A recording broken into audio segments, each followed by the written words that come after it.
The first point that I'd like to make is that even as we think about air pollution, specifically when we think about it in terms of Delhi, we think about it in terms of particulate matter, 2.5 nanometer size particles. Please, Shri Thackeray ji, your seat is right here. Aye.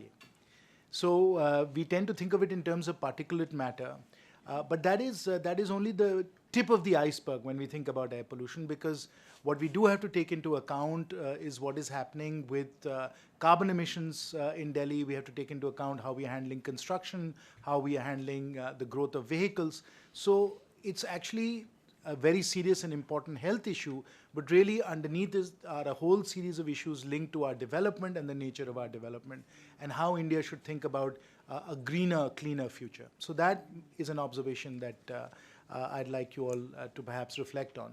The other observation, which of course we are very pleased to have with us this evening, the Chairman of India's Finance Commission, is really to talk about what does this mean in terms of money and financing. Because if we have to deal with our pollution issues, if we have to build a greener India, we have to pay for it. And whenever we start to think about how to pay for it, it becomes a question of equity. Who pays for it? When do they pay for it? How do they pay for it?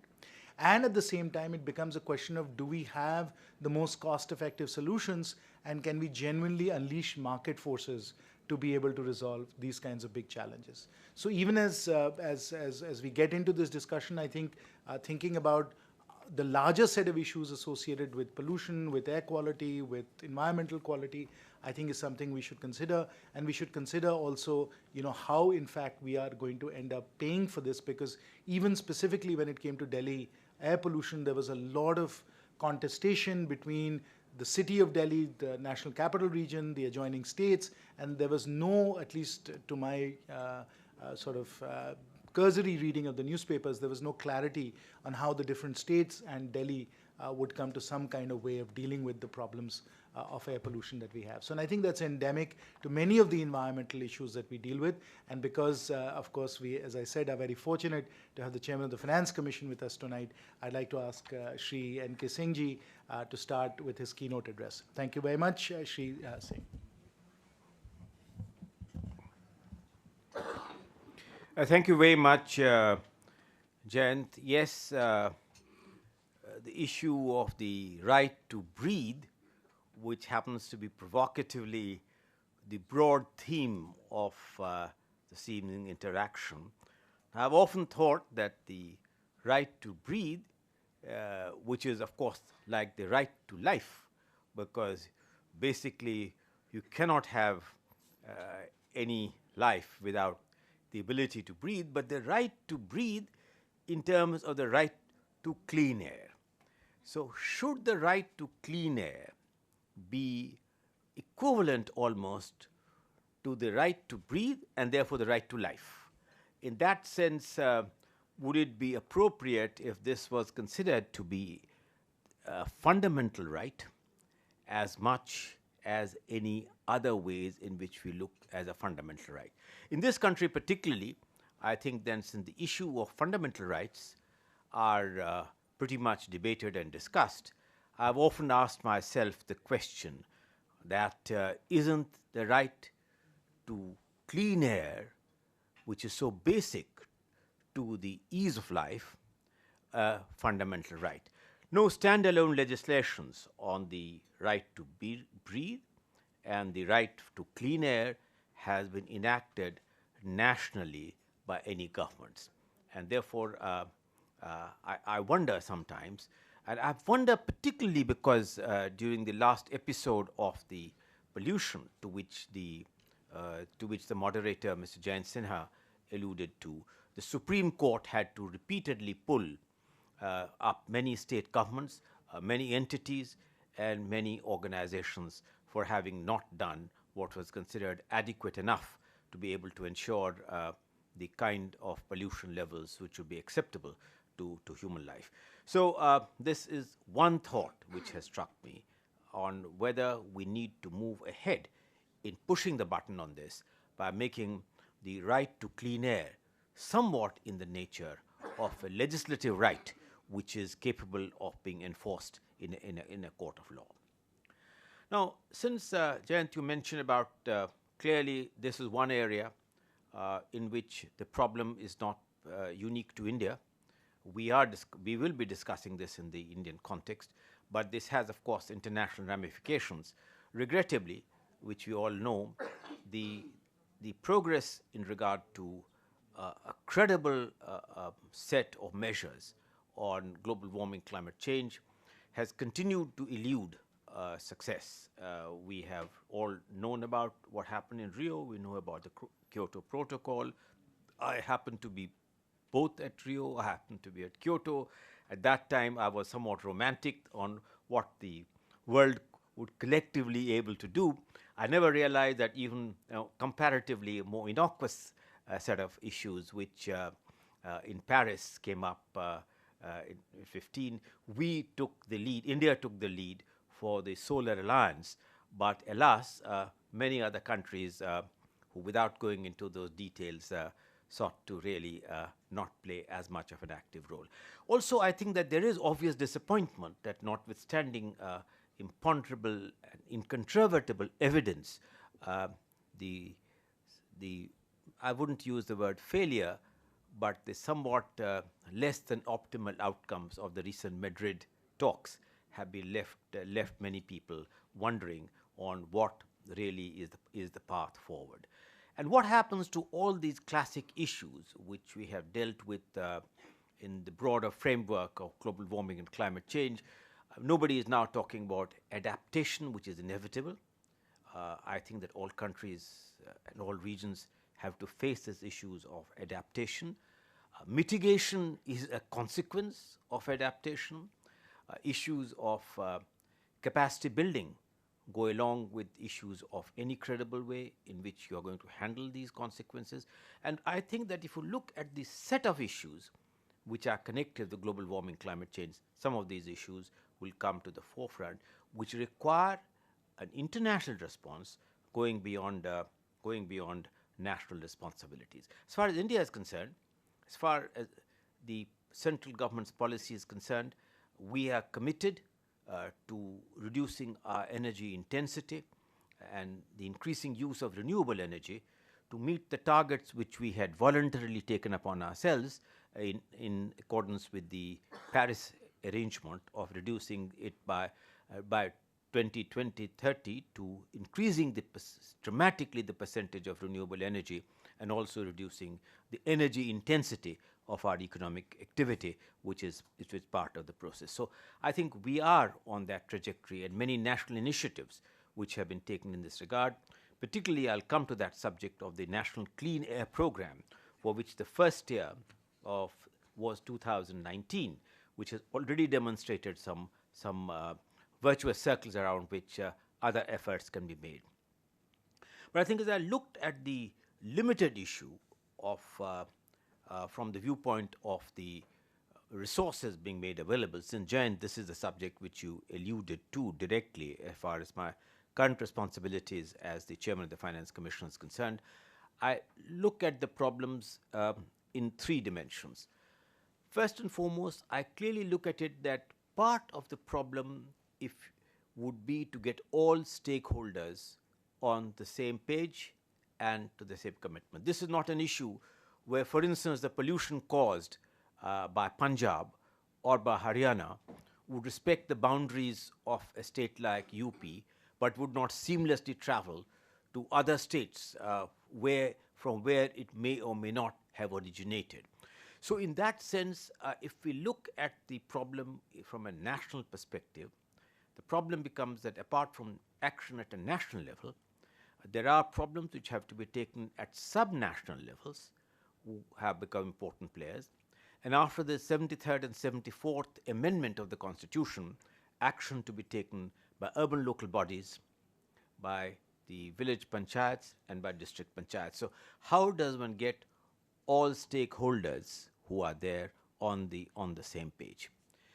Complicating this process is the rather credible study which the World Bank did 2 years ago on bringing this concept of airshed management, that the airshed management, therefore, is an effort to bring together multiple variables in a manner which adds up to a credible matrix in which the overall benefits are the gain.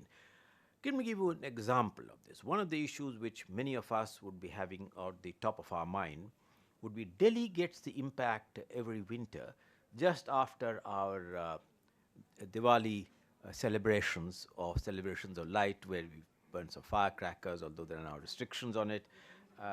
Festival of Lights.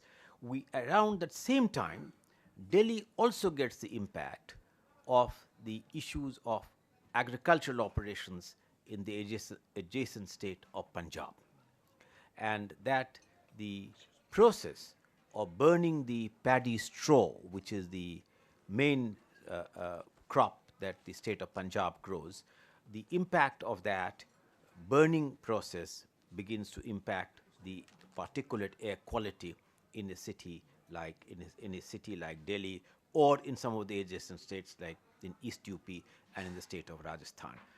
Now, if one looks at how does one, for instance,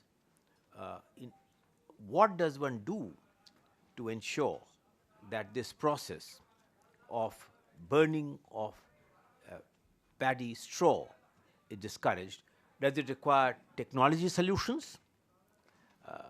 Which means that can you have technological responses? Like, for instance, there is, in the case of Punjab, we came across the instance of happy cedar, which, whereas on the one hand really cuts the paddy, on the other hand, it really, next one goes and digs deep and puts the thing back into the soil without having to burn it. The problem with that is, how do you do the application of a happy cedar on a scale that a state like Punjab, which is very much dependent on the growth of this crop? The problems of extending the reach of a technology solution like the happy cedar has eluded success. Along with this, can one, for instance, have agricultural pattern research and development, and in terms of mitigation measures, where the time difference between the time when you harvest one crop and when you have to prepare the field for the next crop, which is where this whole issue comes up, that time is somewhat broadened. Years ago, when water scarcity in Punjab was not as endemic as it is now, on account of the systemic overuse of groundwater year after year, and the use of so much of excessive fertilizers and so much excessive use of insecticides. Before all that, the time for sowing of this in Punjab used to be somewhat in June, which enabled really the crop to be harvested by around early October, when the breeze direction was an easterly direction, and it automatically swept some of these things away. But given the water scarcity, since the sowing of that has now got delayed to July, when on account of monsoon the water table in Punjab goes up, the harvesting time has got shifted by a month to 6 weeks. That makes all the difference, because then the time available to the farmer for sowing the next crop gets so circumscribed that he takes the line of least resistance. He wants to burn it and get rid of it so that he can prepare. So what kind of a technology solution, change in agricultural cropping pattern, research and development, where the ripening of this earlier crop comes a little earlier and the compulsory sowing of the next crop somewhat later, will really make a fundamental difference as far as this particular aspect is concerned. So what kind of a financial, I gave the example of Punjab only because the moderator referred to Delhi as a shining example of a state which has become, or a city which has become increasingly unlivable on account of the particulate matter of 2.5 to 10 really beginning to affect the right to clean air and the right to breathe. For days on end, Delhi really looks a very dreary city to be in. Going beyond this, I am looking at 3 types of financial modules as far as my work relating to the Finance Commission is concerned. looking at the thing on an all India canvas, and incidentally, I may point out this is one area where there's a very sharp dichotomy in terms of the nature of pollution between what is called the Indo-Gangetic plains and the one below the Great Divide or the Vindhyas.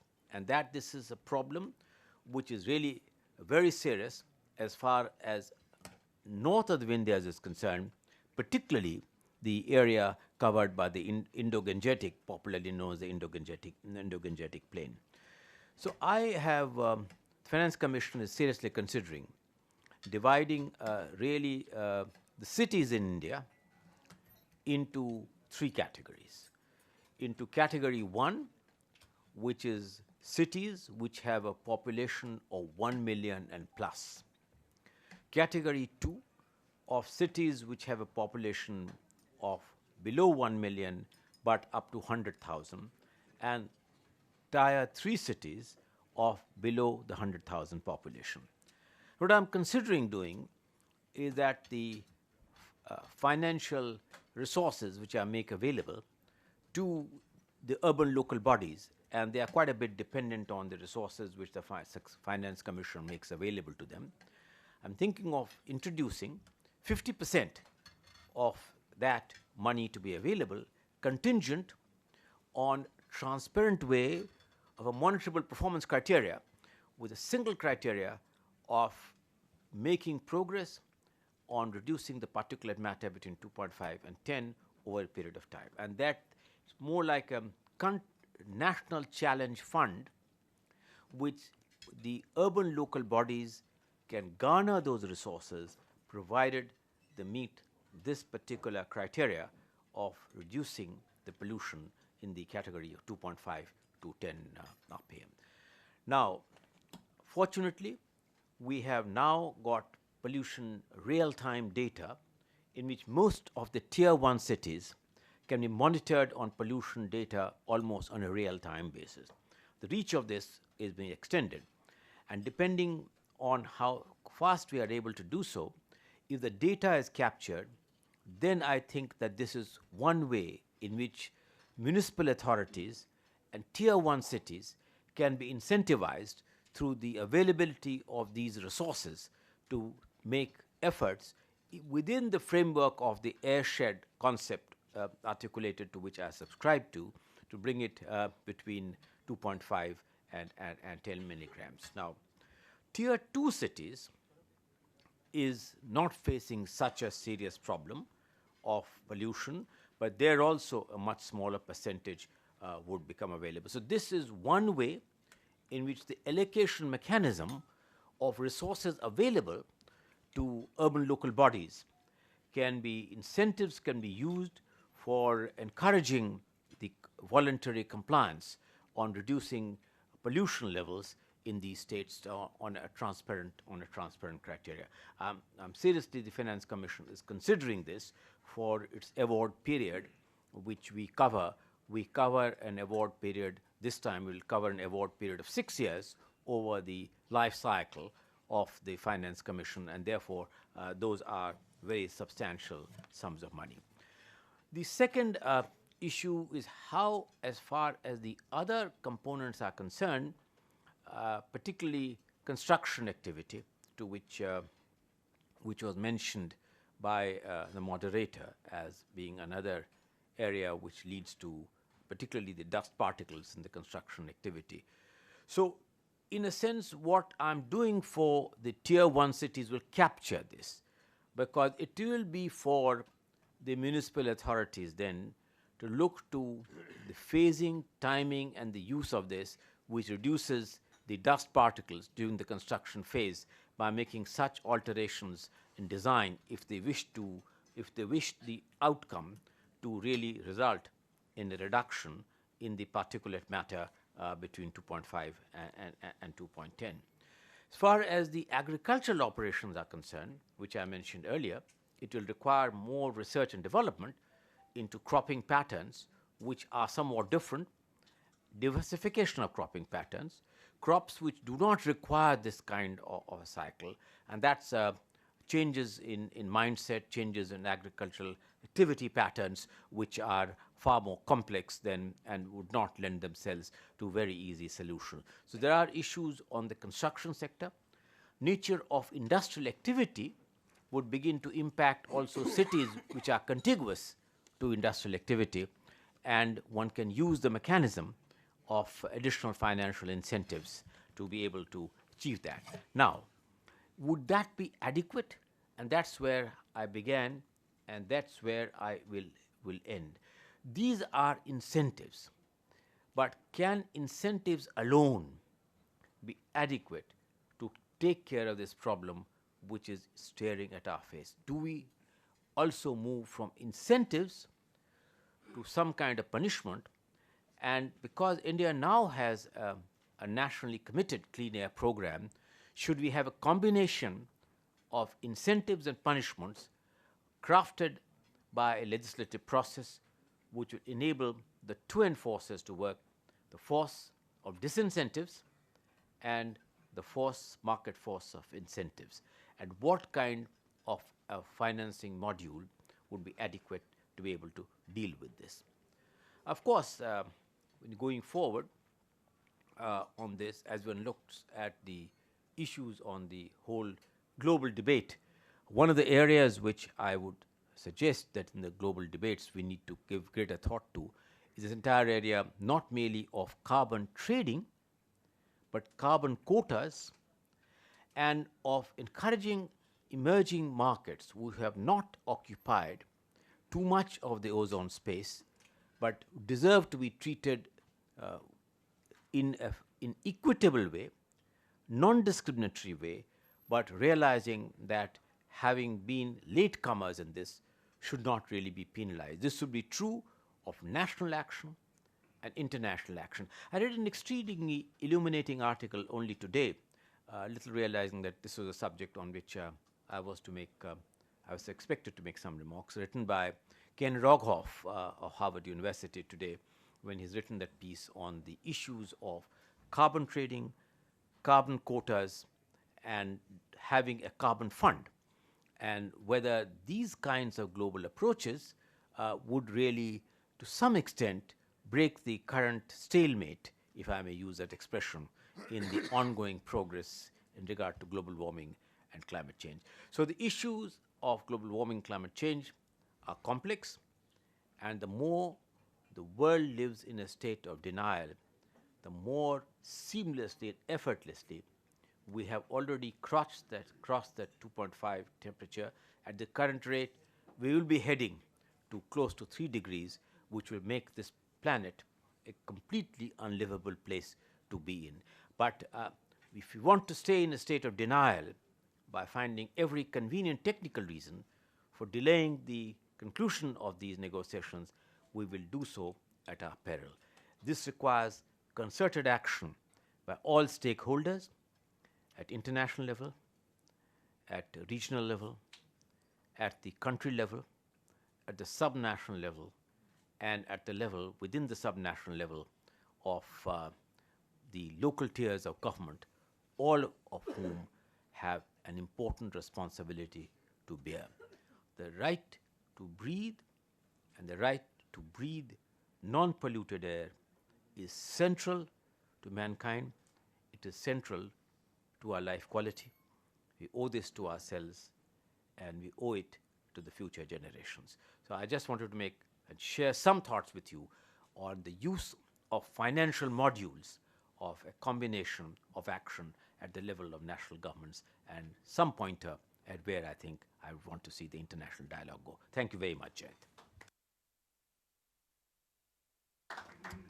Thank you very much, Shri Singh, and I think you've laid out a very bold and innovative mechanism for funding better air quality in India by the kind of funds that you direct to urban local bodies and the incentives that you create for them. We are very happy that this evening we have representatives from Mumbai, from Delhi, from Chandigarh, from Haryana, who will all have a point of view on your proposal, and we'll come back to them later.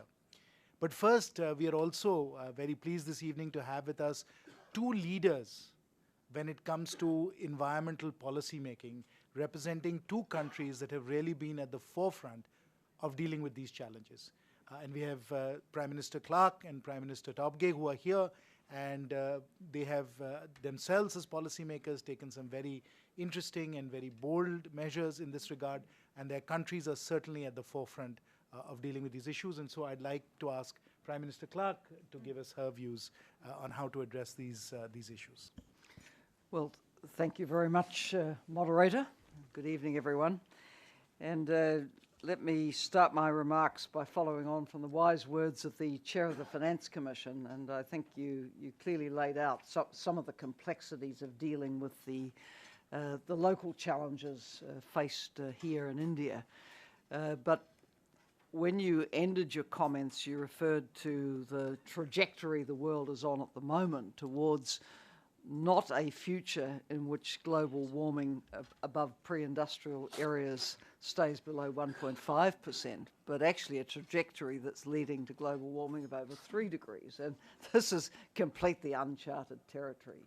I think we see, even where the world has warmed to now, the increased risks from the fires, the extreme weather events. So one thinks in catastrophic terms for what it will mean for future generations if we don't get a grip on this and get a grip on it fast. And even if the aspirations of the Paris Agreement have been met, I recall being advised about 3 years ago by the head of the International Meteorological Organization that it will take decades for the world climate to stabilise. So that's why I described this as an existential challenge in the open forum just before this. I recall also the seminal report of Sir Nicholas Stern in the United Kingdom in late 2006, where he made the point that the longer action is delayed, the more difficult it becomes and the more expensive. So the adaptation challenge becomes extremely steep. If the world warms so much that working outside becomes near impossible in sub-Saharan Africa, in South Asia, let alone the MENA region, what sort of world is this? So the less mitigation, the less reduction of greenhouse gas footprint we try to attempt now, the more serious and difficult the adaptation challenge.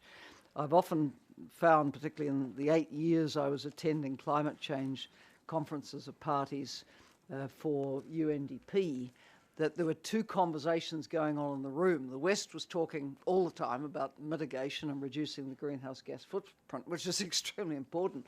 But the countries on the front line of the challenge now were saying adaptation. We're desperate for support for adaptation, and because severe climate events affect the poorest and most vulnerable countries, communities, and individuals the most, they also have the least means to protect themselves. So support for adaptation in those on the front line of the challenge becomes extremely important.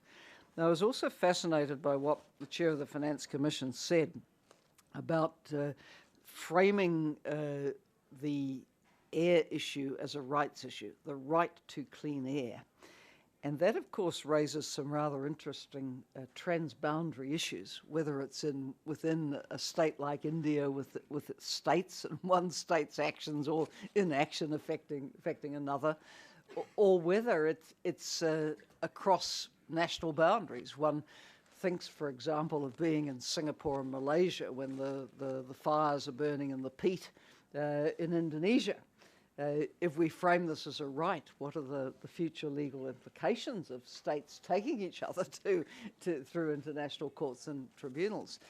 And perhaps not quite in the same league, but let me mention it anyway, the very serious, catastrophic bushfires in Australia at the moment have caused severe air quality issues in my country.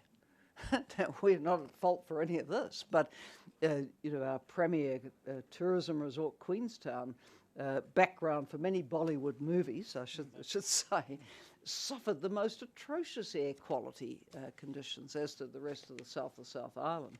Then about a week ago it hit Auckland, and even where I was, about 2 hours southeast of Auckland. And again, the people with health difficulties, with respiratory issues, are saying, this ain't fair. So I can immediately see this transboundary issue as becoming quite a significant one. You also mentioned, Chairman, the importance of getting all people on the same page and getting action on these issues. And I mentioned in the plenary session that so many of our countries, mine included, have had a stop-go pattern of activity on climate action. And one government comes in and sets out ambitious plans. I certainly did. I had a plan for zero carbon by 2020. That got dumped. Now the new government's trying, 10 years later to do more. But it has been, as I said, a triumph to get all members of Parliament except one on the same page with zero carbon legislation. And hopefully it will mean an end to stop go. I mean, it may mean faster, slower when governments change, but it won't mean action stops. And I think that's critical, because to take on these challenges, we do need a national consensus that it's a challenge, and then a national consensus that we need to act. Now, let me make a couple more points more specific to the air quality issue, because Delhi in particular has had extremely bad headlines about this for quite a while. I was here in November, where we actually it was slightly better, I think, than it had been a couple of weeks before I came, but the air pollution levels were at rather high levels. I might say that there was one day, I think in the last week, where Canberra air pollution was the worst polluted capital in the world, far worse than Delhi, and that was as a result of the... No consolation prize. No consolation prize for Delhi. Canberra was the worst, and I can say even in December, when it wasn't the worst, and I got out of the plane there, one could actually taste the air. It's very, very difficult. Beijing, of course, has also had huge problems. Many cities do. Now, in getting sort of international perspectives on this, often the information's a bit out of date, and I went into research for this for a speech last year. The most recent figures were 2014. But in 2014, 9 out of every 10 of the world's city dwellers were exposed to air quality below the WHO safety standard. 9 out of every 10. I mean, this is a global issue. Not just Delhi, not just your big cities or mine occasionally, or Canberra or Beijing. 9 out of every 10. And half of all city dwellers in our world were exposed to air pollution 2.5 times the level set by the WHO standard. So it is an extremely serious health issue. Now, I suppose that the good news is that everything one does to address air pollution is positive for human health and therefore human development, and it's positive for climate action. And when one looks at the range of things, the energy transition to sustainable energy is absolutely at the heart of it. So is energy efficiency, to try and lower our demand for energy. But that transition to sustainable energy, critical. That, of course, feeds into sustainable transport. Better urban design as well, to make our cities more fit for cycling and pedestrians than many have been, because they've been designed for the motor car and not for other modes of transport. It was very interesting what the chairman said about the complexities of the agricultural issue, the time of cropping, how that affects the rapid disposal of stubble through burning. I think there are some quite basic development challenges in there, and if there are some technology solutions about what one does with the stubble, they of course have to be accessible to the poor. I mean, poverty and underdevelopment is often the source of a number of these things. The open burning of garbage, of stubble, etc. So. The solutions are not rocket science, but they require investment, they require focus, they require leadership. And I think the way you're thinking through how the Finance Commission might recommend with respect to incentives, disincentives, this is extremely interesting thinking. which would be of interest to a lot of countries beyond India, which do allocations of the kind that you do from centre out to the states. Of course, I do think there is a clear role for regulation here, for policymakers, legislators setting laws and regulating pursuant to them. But then there's the issue of enforcement. And sometimes our public authorities don't have the capacity they need to enforce the laws that they have. I think building the capacity of local and state governments, let alone central bureaucracies, is critical to getting action right on this. Otherwise, people cannot comply with impunity because there's nothing to hold them to account. But not rocket science, but a number of things have to be got right to address what is an extremely serious global issue, which perhaps has been a bit overlooked in the health and environmental debates. Thank you. Prime Minister Tapia.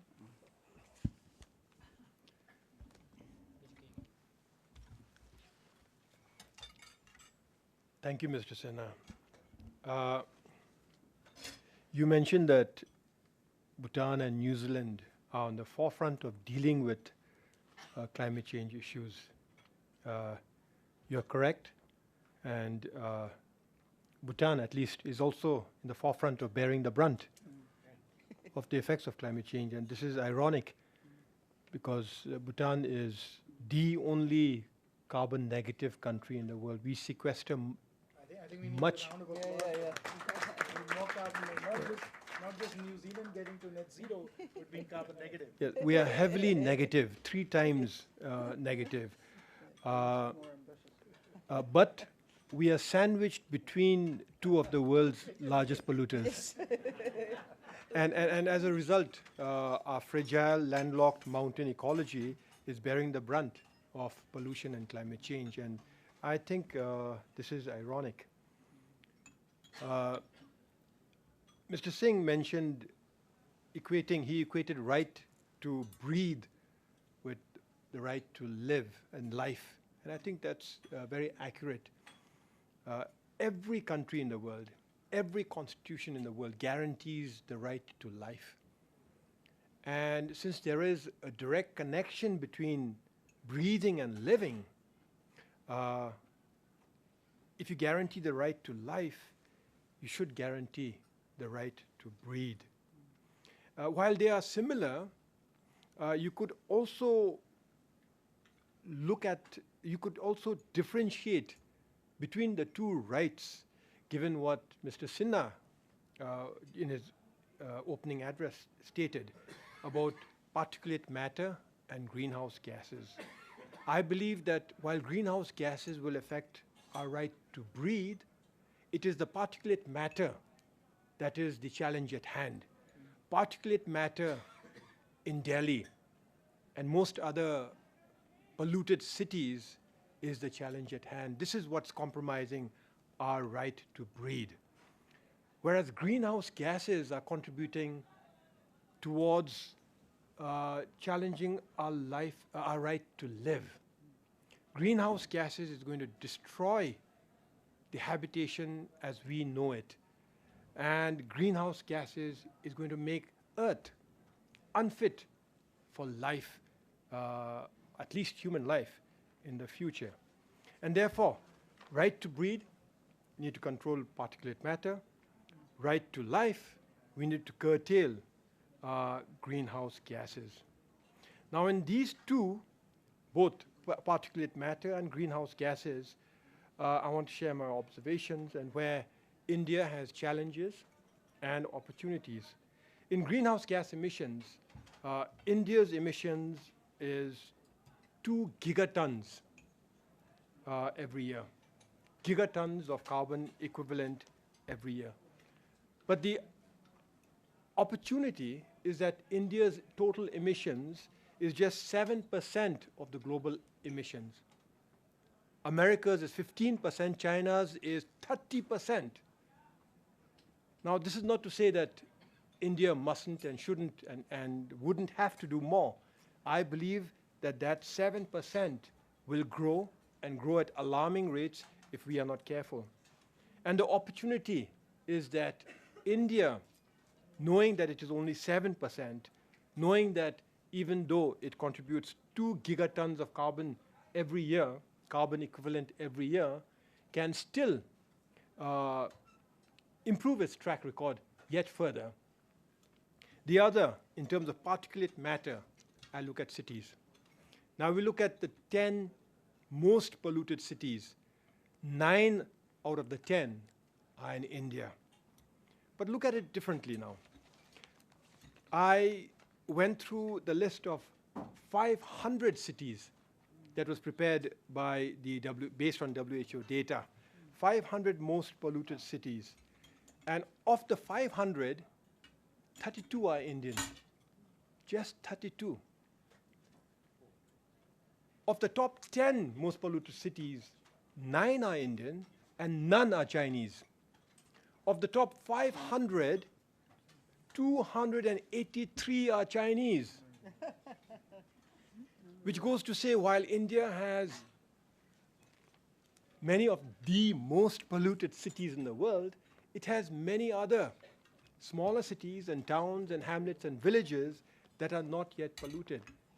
So the challenge is scrubbing the air in its 32 cities. The opportunity is preventing the concentration of particulate matter in its other cities and its other villages. So there's challenges, but I see a lot of opportunity. I'm optimistic about the opportunity because India has done a lot. And among the many things it has done, one of the most admirable results is the the reduction of poverty. In the 10 years prior to 2016, according to UNDP, a good 271 million people are out of multidimensional poverty. This matters. This matters in terms of the right to breathe in India, because it is the poor that emit a disproportionate amount of particulate matter simply by heating their homes and cooking their food in fossil fuel, using fossil fuel, and using biomass, which is very inefficient in terms of reaping the benefits of the calorific value.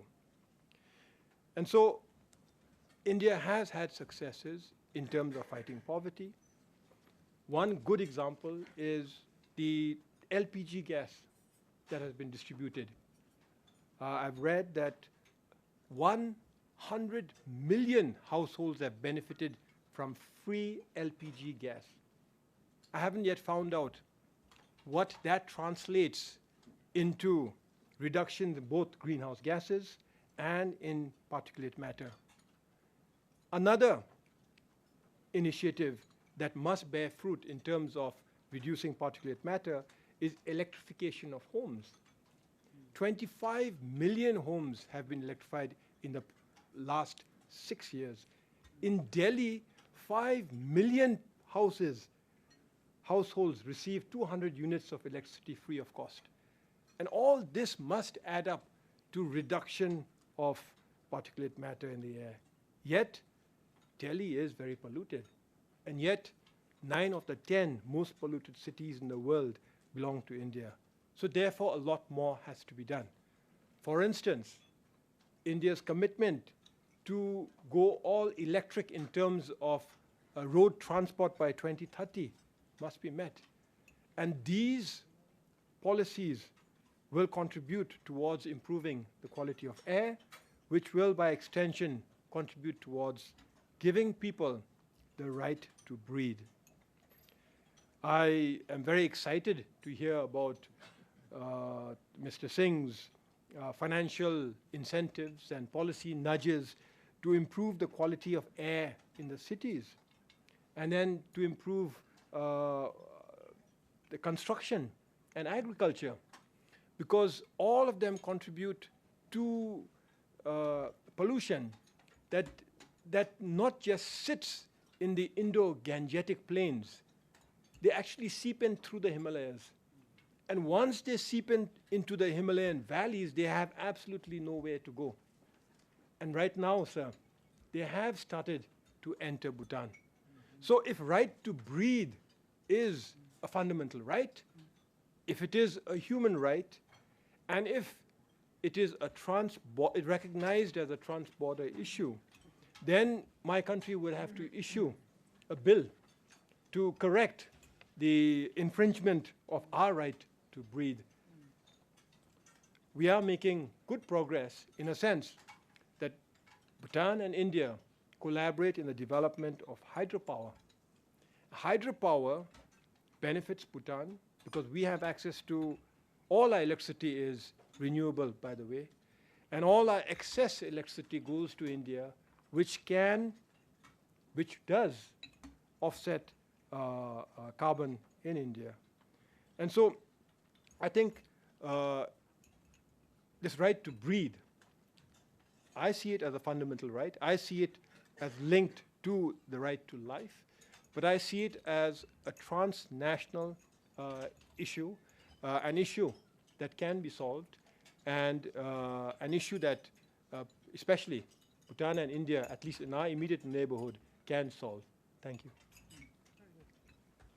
Thank you very much, Prime Minister Topgate. That was fascinating to learn about how even in beautiful, pristine Bhutan, you're going to have to worry about these problems. And as Prime Minister Clark said, these are very substantial trans-border international issues that are starting to develop, and we are going to have to deal with that. We have Ms. Julie Becker here from the Luxembourg Green Stock Exchange. I'm sure she's working on some interesting trans-border international solutions to these complex problems. Ms. Becker. Thank you very much. Thank you very much, Mr. Sinha. Well, you were talking about the need to pay for this fundamental right, the right to breathe. And that's where finance comes into the picture. And that's where, as the Vice President of the European Parliament said at the occasion of the release of the Action Plan on Sustainable Finance in Europe back in March 2018, he said, well, without money, you can dream, but with money, you can act. And that's exactly why we need finance as a significant contributor to achieve that kind of objective and the Sustainable Development Goals, of which the right to breathe should be part of course. And because it's a global cause as well, international investors are really ready to commit to finance and contribute to that kind of project. And that's where the Luxembourg Green Exchange could play a key role. So just to let me set the scene and explain you what Luxembourg is and the Luxembourg Stock Exchange. So Luxembourg is a key financial players, a key financial center where the Luxembourg Stock Exchange is one of its pillars. We are not an exchange like any other because we are not a trading venue. We are a listing venue. And we do not list stocks, but we do list international debt securities, so mainly bonds and funds. And to be precise, 36,000 securities are listed on our exchange, coming from more than 2,000 issuers, domiciled in more than 100 countries, and securities are denominated in more than 65 currencies. So we are clearly international. We do not have a domestic market in this tiny Luxembourg, but in tiny Luxembourg, we are extremely nimble and agile. And that's the reason why, back in 2016, we created this Green Exchange, the first and still unique platform entirely dedicated to sustainable finance instruments. It all started with green bonds, then was extended to social and sustainability bonds and even SRI investment funds. Why did we do so? Just 9 months after the signature of the Paris Climate Agreement, it's our contribution to the UN SDGs and the Paris Climate Agreement. It's our contribution to unlock sustainable capital and help redirect capital flows towards sustainable development projects and, for instance, air pollution projects that could maintain air quality. Air pollution is the most sensitive environmental challenges because it concerns and impacts everyone. And now investors want to know where their money is going. And the financial return is no longer good enough. They want to have an impact. They want to contribute to an environmental objective. And contributing to the right to breathe would be one of the best one, I guess. On our exchange, what we do is that we help that kind of environmentally friendly issue investors to find the right project in which they could invest, because we display and make available all green and sustainable documentation issuers are going to provide freely available on our website. So issuers, if they want to be displayed on this exchange, they need to commit to provide us with transparency. They need to deliver on their commitments, and that's something we are going to monitor. We require from those green bond issuers a post-issuance report where they will report on how they use the proceeds of the funds they raise through the bonds and what kind of impact the investments will have. We have seen an enormous growth in the green bond market, both at LGX, where we now have a 50% market share of all green, social, and sustainable bonds listed worldwide on an exchange, which means more than 600 securities for a total amount of $240 billion US. And last year, globally, new green bond issuance are estimated to be around $250 billion US, which represent at least a 40% increase in terms of new green bond issuance compared to the year before. And out of these $250 billion US, it's worthwhile to mention that corporates are now contributing to 46% of this total amount, which clearly means that the growing involvement of the private sector is very clear.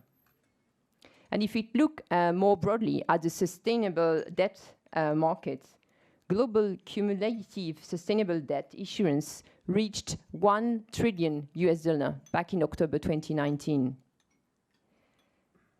And it's interesting to mention that it took a total of 8 years to reach the first $100 billion US of sustainable debt issuance. But it took only 5 months to raise the next $100 billion US needed to reach the 1 trillion mark. So this reflects the growing demand for sustainable finance products. And this is quite positive to show because it shows also the pace at which sustainable finance product is gaining traction. However, the pace of change is much too slow. It's time for action, as it was said in Madrid. Climate disasters is not a change. Don't call it change. Call it climate emergency. Thank you very much, and really, really interesting to know how fast issuance of these instruments are growing. Now we'll turn it over to Shri Shashi Tharoor, who has been working on a number of different legislations and policy initiatives when it comes to climate change and pollution. Of course, in his career as a diplomat also has dealt with many of these issues. Shashi, your thoughts.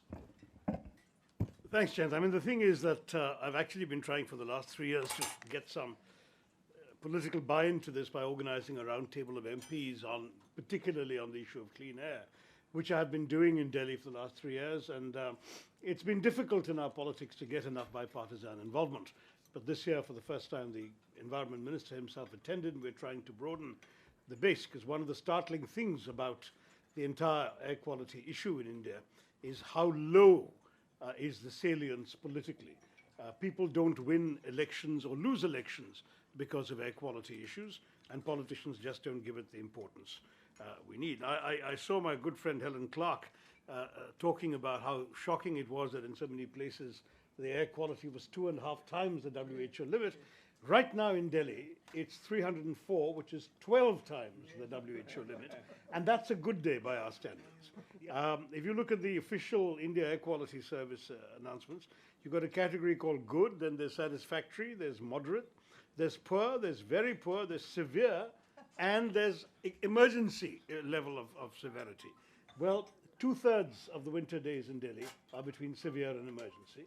And the crisis is so serious that we're talking about, I mean, if you want a really startling datum, air pollution kills a child every 3 minutes in India. every 3 minutes an Indian child is dying because of our air. It's as dramatic as that. And the fact is that urban smoke, so just the cities, we've had 1.24 million people dying. Now, I've listened also to my good friends N.K. Singh and Sering Tokbe, who've said very important things, but they actually, even some of the things they pointed to as solutions, also point to the intractability of the problems. N.K., for example, on the crop stubble burning, where I entirely empathize with what you said, it's interesting that it was the environmentalists who actually asked for the planting in Punjab and Haryana to be delayed by a month. Correct. It was actually an example of a good intention going wrong. Because the environmentalists said, listen, the water table is too low, you can't use up all this water, let's delay the planting by law. And they did. And now 20 years later, we have a crisis because the entire pattern has changed of when they plant and when they harvest. Sering, you were talking about the gas cylinders. Wonderful initiative, but only the first cylinder is free. And 92% of the beneficiaries have not been able to afford refills. So when Julie says, you know, you can dream without money, but to act you actually have to have money, that's part of the problem. If the government could afford to give every person below the poverty line who's cooking on wood or cow dung or whatever, a gas cylinder and renew it every time at reasonable intervals, so they're not selling them on the black market, then it might work, but it won't work if you're giving it once. Sorry, I apologize, I was leaning away from the mic. So the issues with all of these things are getting political buy-in and getting implementation, effective implementation with adequate resources of the solutions we need. We haven't made progress, even though we have a colossal amount of damage to our economy, to our GDP estimates, in terms of not just direct consequences like deaths, but also lost labor productivity, hospitalizations, sick days, all of that. Ranges from 7.5 to 8.6% of India's GDP. So it's a huge knock on our economy. And in Delhi, the worst thing is children, because we're looking at a situation in which an estimated half of our 4.5 million children actually have irreversible lung damage. That's 50% of the children in Delhi. And where a study by a very reputable institute from Calcutta demonstrates that children in Delhi actually have incidents of serious respiratory illness that are about 4 times the level of any other city in India, and that's the national capital. We have to learn, obviously, what others did. The Chinese, for example, took some very bold steps. I think many of us have been to China when they occupied those first few slots in the world's worst polluted cities. Now that we have supplanted them, what can we learn from how Beijing went from first to whatever it is now, 100th or 90th or whatever. And amongst the things they took required very, very tough political decisions. I mean, there is no question, for example, that switching out of coal is going to be incredibly expensive and painful for India. A measure of which being that you talked about the National Clean Air Policy, but the National Energy Policy has just affirmed new infusions of resources into thermal energy in this country, and coal, our dependence on coal is actually increasing, not decreasing. The Chinese actually did take steps to reduce sulfur dioxide in Beijing by 70% and particle pollution by 36%. And they switched their coal-powered industry and power in the Beijing area to systems run on natural gas. That would cost us a fortune, and I don't think the government responsibly, particularly in times of fiscal deficits and so on, is going to be able to find the resources for that. So if you're going to continue spewing coal-fired smoke into the air, how are you going to overcome this?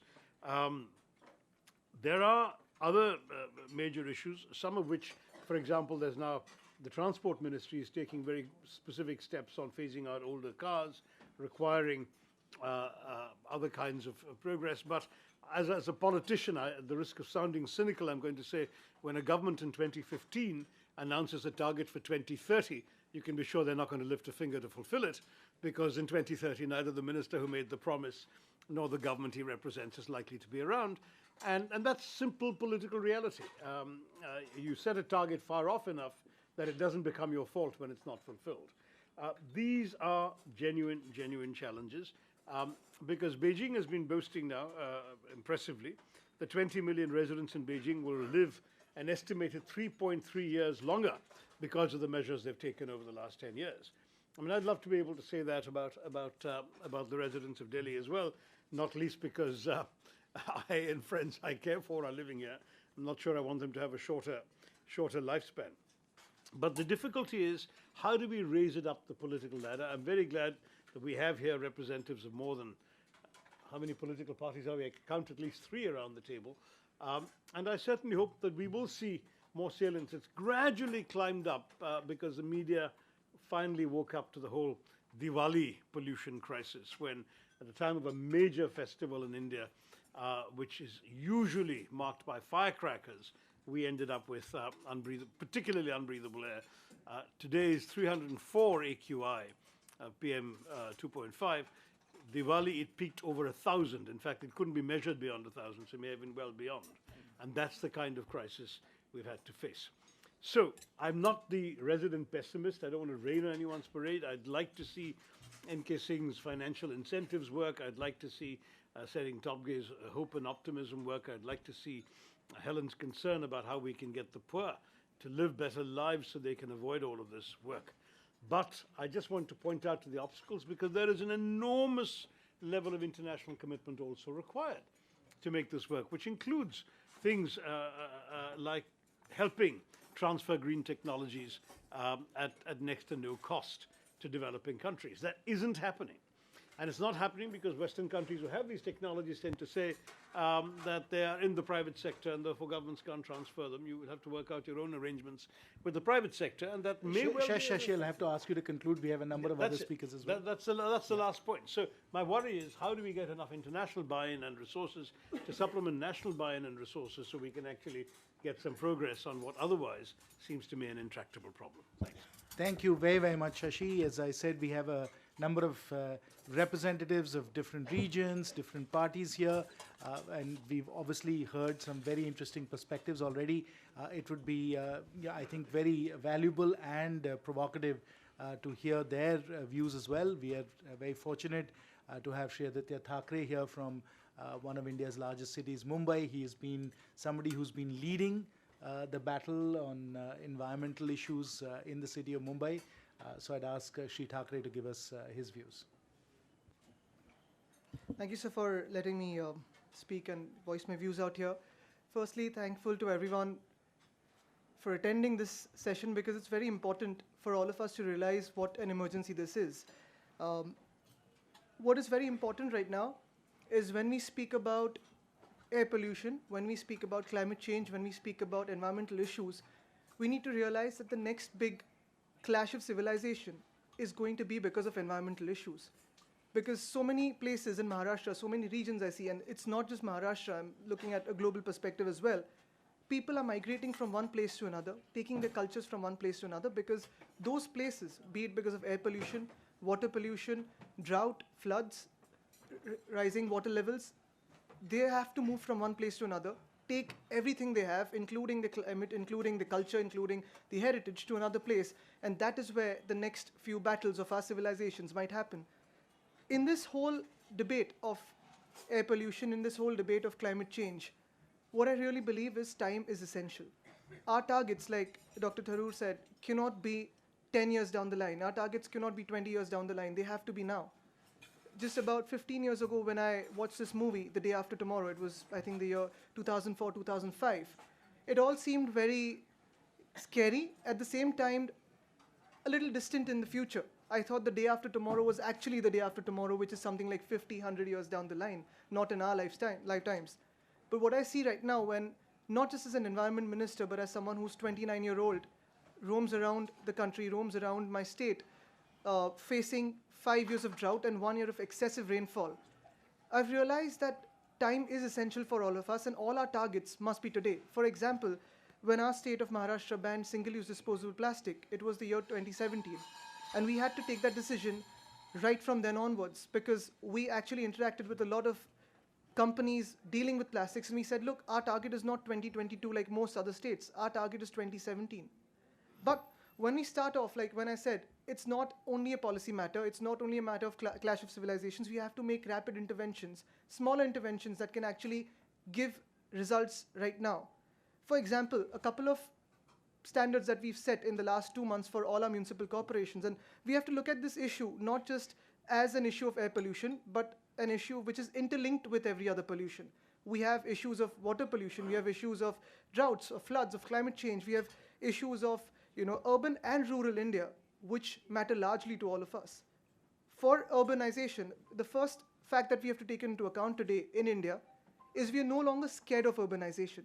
Earlier governments, earlier times, everyone was fearing urbanization, thinking, oh, the population might increase, roads might increase, concretization might increase, runoffs might increase. But today, the idea of urbanization is changing rapidly in our country because we also speak about solid waste management.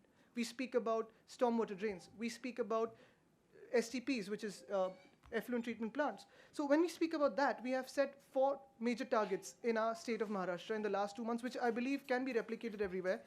The first one is road designs. We've taken a lot of city planners, urban planners. I'm going to speak about solutions rather than the problem because I believe as someone who's 29-year-old, we need to speak about today because the future lies today. It begins from today. Road designs and urban management is very essential because with our cars still depending on fossil fuel, be it Euro 6 compliant, Euro 4 compliant, and electric mobility, we need to have quicker interventions where we can solve the traffic problems, especially in cities like Delhi, Mumbai, Bengaluru, Chennai, Kolkata, where the population is increasing and so is the amount of cars on the road. With road designs, we could reduce traffic times, but not just traffic. We also have to look at pedestrianization because as someone rightfully said that you have to be able to walk from your house to your work and back. You have to be able to cycle from your house to work and back. Road designs could also mean that pedestrianization is much more safer in India.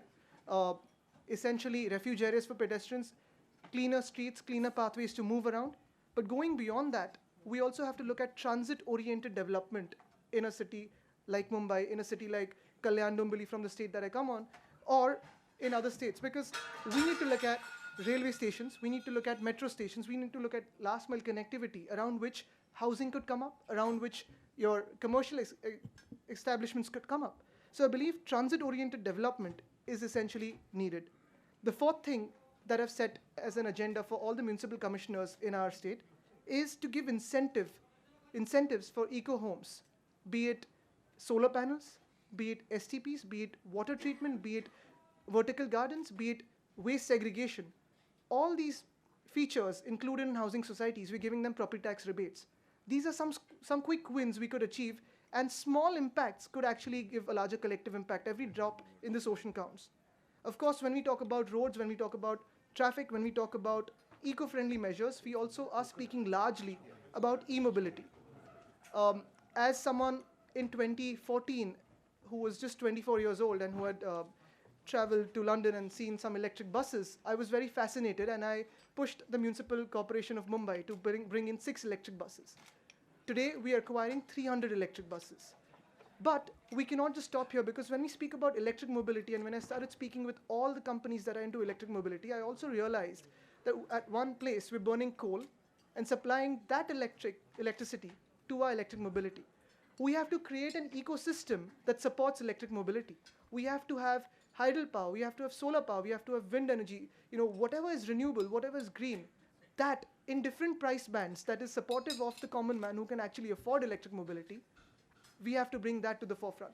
The quick win again here would be for the governments to change public transport systems. For example, our city buses, our state buses, our auto rickshaws, our cabs.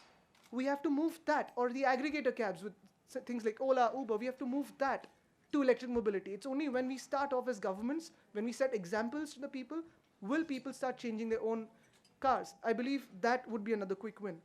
The city of Mumbai, I can speak for, or the other cities in Maharashtra. Again, some of the most polluted cities come from Maharashtra and India, but it is unavoidable at this moment because we have a lot of work that is going on in terms of infrastructure, be it flyovers, be it metros, be it redevelopment of homes. And obviously, a year, 2 years down the line, all this is going to help us in protecting our ecosystems and protecting our environment because metros would mean a better transit system for public transport, larger public transport, redevelopment of homes obviously means better homes that are electricity friendly, solar energy friendly. We have water systems. But while the construction is going on, we need to look at two things.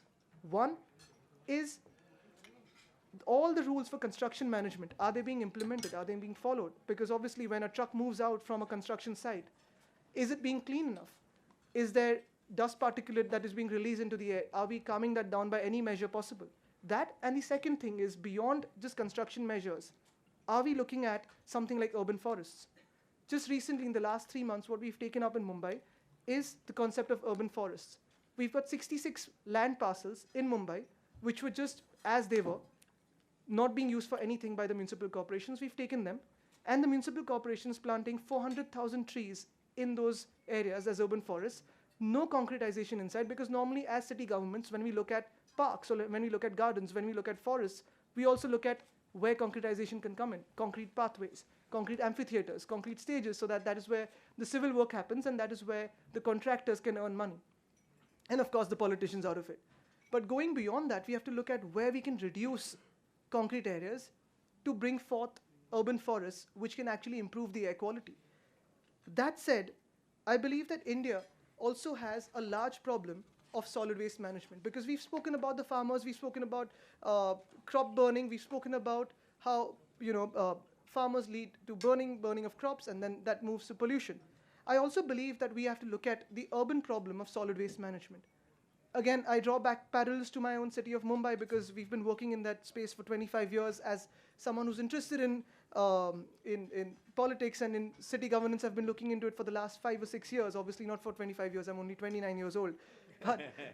But in terms of solid waste management, I believe it's not just air pollution that is created out there. You also have runoffs, you have water pollution, you have groundwater pollution, contamination that is happening through solid waste management. The city of Mumbai in 2017, the daily collection of solid waste was 10,000 metric tons a day. 10,000 metric tons a day, unsegregated waste, going to our dumping grounds and creating legacy wastes. Now that, when we started wondering what to do, obviously the court struck us down and told us that, look, your waste collection is 10,000 metric tons a day today. It's going to move to 14,000 metric tons a day in the next 2 or 3 years. But the city government took measures, we implemented the segregation law, and we've brought down our solid waste management collection, a daily collection of 10,000 metric tons a day, to 6,500 metric tons a day in 2 years. Shri Thackeray, may I just ask you to conclude? Just last point, sir. We do have to finish by 9, and absolutely, just 2 concluding points. So once we do that, obviously our dumping grounds need to be cleared. Solid waste management, burning of solid waste management, or solid waste rather, is affecting air pollution in our city. So we need to look at solid waste. What gives me hope in India is we're 1 billion people. If we can change little by little habits of 1 billion people, we can impact the world. And lastly, we are a country that has always worshipped nature. Agni, Vayu, Jal, Akash has been a priority in our religion, in our culture. If we can go back to that, if we can go back to our roots, I think we can change the world. Thank you very much. Since we do have only 10 minutes and a number of speakers still have to provide us their thoughts, why don't we switch to the rapid fire round? So if you can restrict your comments to about a minute or so, we can get in a lot of perspectives. Yeah. May I just ask Ms. Medina from CIFF to just give us her quick perspectives, and I'll call on a number of people to do the rapid fire round. Thank you.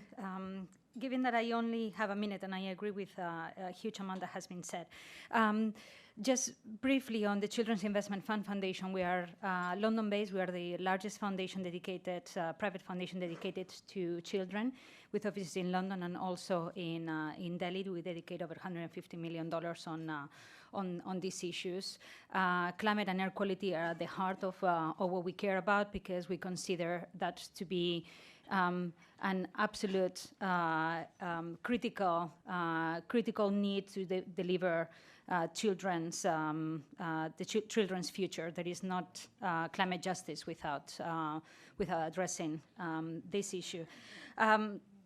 What is the role of philanthropy on all of this? We have heard a lot of ideas and about the policy solutions that are required, the financing that is required, the public awareness that is needed, the evidence generation that is required, the understanding of the health impacts, the piloting to demonstrate that is possible, etc. And that is, to a certain extent, what at CIF we are here to partner and to be of assistance in delivering. For example, we partner with the municipality of Beijing in their design of their low emission zone, which was the first in an emerging country. We have partnered with London and has helped in their deployment of the largest hyperlocal air quality network that has allowed gathering of data. We partner with C40, the club of cities, and allowed to a lot of analysis on peer-to-peer collaboration, etc. So it will be, we are here to be of help and of assistance. Please do use us if we can, and we will be very happy to share some of what we have learned in our international projects. Thank you very much, Ms. Medina. Shri Tyagi. No, thank you. Shri Tandon.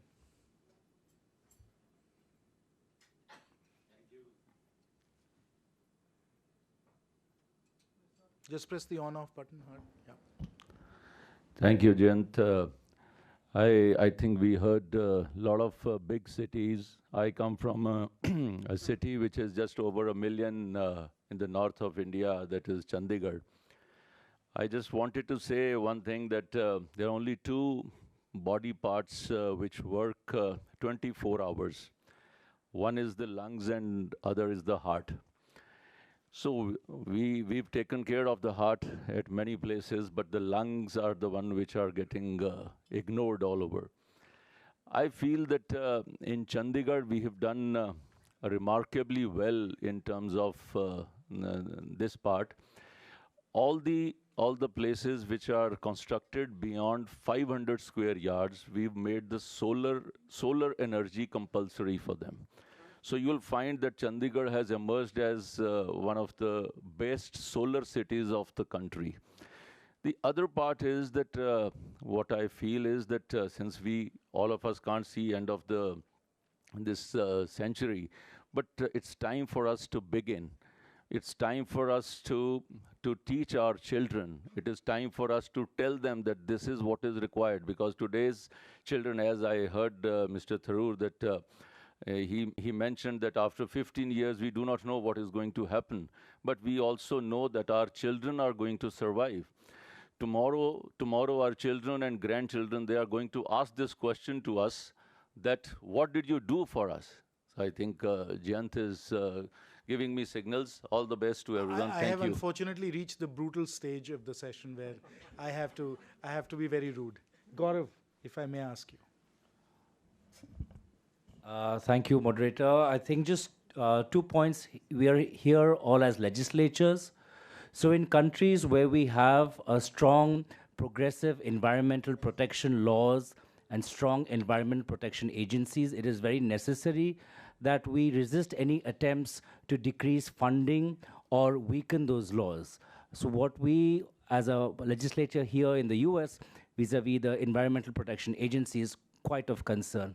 And then in countries in the global south, where our legislation is outdated, our Water Act and Air Act are from the 70s and the 80s, it's necessary to improve our legislation to make public health in the preamble of the legislation and look at which institution is responsible for enforcement. It is the Central Pollution Control Board, the State Pollution Control Board. So how do we give them more teeth, whether it's legal teeth, political teeth, or whether it's public finance? So I think that's where we have to focus on as well, to look at our own laws and our own institutions. Thanks. Thank you, Shri Gogoi. Shri Sanjay Singh, would you like to? No, thank you. I think, Mr. Merton, would you like to say something quickly? Thank you. I'm John Merton. I work for the UK government, and I would encourage everyone to be optimistic. These problems can be resolved. In London, we had the 1953 We followed it with the 56 Clean Air Act, and if you took a poll of people in London who would ever want to go back to smogs and blackened buildings and all the problems with respiratory illnesses we had then, no one would say it would be a false economy to do so. And with our experience of putting into law net zero in our Climate Change Act, what we found even in the space of a year in our administration is once you start budgeting and thinking properly how you will act in the long term, it's much easier than you think. It's a bit like meeting your future parents-in-law. It's worse in the anticipation than in the actual doing, and afterwards it didn't seem quite so bad afterwards. So, thank you, Mr. Merton. Ms. Ganester? Thank you. I just wanted to raise something that I found impressive in India, which is the idea of introducing cap and trade, which we've heard about for carbon, but for particulates. And so we talked about where the financing has come from, but if you have a regulatory market mechanism like that for reducing air pollution, it's quite an exciting idea. So we're watching it with interest. Mr. Kalisa. Thank you. Actually, I have two comments and one suggestion. The discussion here, it seems like we use the case of India and then we're discussing on developed countries. I'm coming from East Africa, part of Africa which is now really facing the issue of air pollution, the issue of environmental conservation and poverty. Part of my PhD, I really focus on economic analysis of natural resources. You would realize the researchers and the scientists, they commend to change the approach. But when you realize the reality on the ground, the issue of poverty, you can't really talk environmental conservation or protection if the people are still poor. I give an example in East African case, maybe the case of my country from Rwanda. If we have people who are using the firewood and charcoal, more than 82% of Rwandese, more than 80% of East African, they are still relying on firewood, which means they are really poor, the level of pollution is high.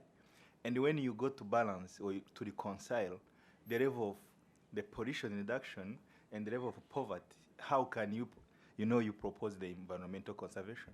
So it seems we are discussing the issues, like in the case of India. India has some economy grow up, and then the Africa as a continent, and then if you go specifically on East Africa, you realize the issue of air pollution would not be, unless we get some more funds and then we deal with the poverty. So, Mr. Kalisa, I'm issue, getting frantic messages from the organizers saying we have to wrap up very quickly. But I do want to conclude by asking Srimati Nupur Sharma, who's facing an election in Delhi, to conclude with whether, as Shashi was saying, he's very cynical about air quality not being an electoral issue. You're about to face an election in Delhi. Is it an electoral issue? Let's conclude with that. Thank you so much, because we've heard Delhi so many times. I do not think that in these upcoming elections, it's not going to be an issue. It certainly is going to be an issue, howsoever small a fraction. But I do believe that the educated urban and even the not so educated class is deeply affected by it. That's point number one. Point number two, my 3 quick points. I do believe that when you are talking about pollution, you cannot separate it from having a clean environment. I completely understand that cleaning environment under the Clean India campaign, which is Swachh Bharat campaign, may not deal with dust or construction particulate. You need more sophisticated technology for example, vacuum cleaning of roads, which has been promised, not been delivered. But it was very interesting for me to read that in Austin, in October, the municipal corporation or the local government, local authorities basically announced a policy which said that every homeless person who would actually contribute in cleaning the environment or cleaning the city would get $15 an hour. So when you speak about incentives, we can actually have the civil society to come in and help clean up our environment. Point number 2. Point number 3. When you speak about a policy dealing with substituting unclean fuel with clean fuel, you have to understand that over 1 million women and children were getting affected by it. Many were dying too, not just medical problems. When you are speaking about such a transformation in a country wherein you're targeting the BBL families, you have to understand that a lot of the families will actually not even come back for refilling their cylinders. However, sorry, Mr. Tharoor, the CAG report is right before me. It's not 92, it's 11%, because around 9 million people, 9 million households roads did not go back for refill out of the 80 million targeted. So any step towards cleaning the environment and cleaning up dust and construction pollution, which is the main pollutant in Delhi, is perhaps a step in the right direction. And I don't think it's not going to be an election issue. It certainly will be. Thank you. Thank you very, very much, Nupurji. And with that, we will bring to a close the session. I think we heard from a wide range of stakeholders, but at the end of the day, all of us as citizens, as human beings, have a very, very large stake in this, because if we are not able to improve air pollution and, of course, deal with climate change, whether it's in Delhi or around the world, first of all, our lives are going to be very seriously compromised. As Shashi said, we don't want to shorten our lives, but much more importantly in some ways, I think about our children and their children, and it is very much our responsibility, as Gandhiji has said, as trustees, to ensure that we leave behind a better world, not a world that is worse than we got it.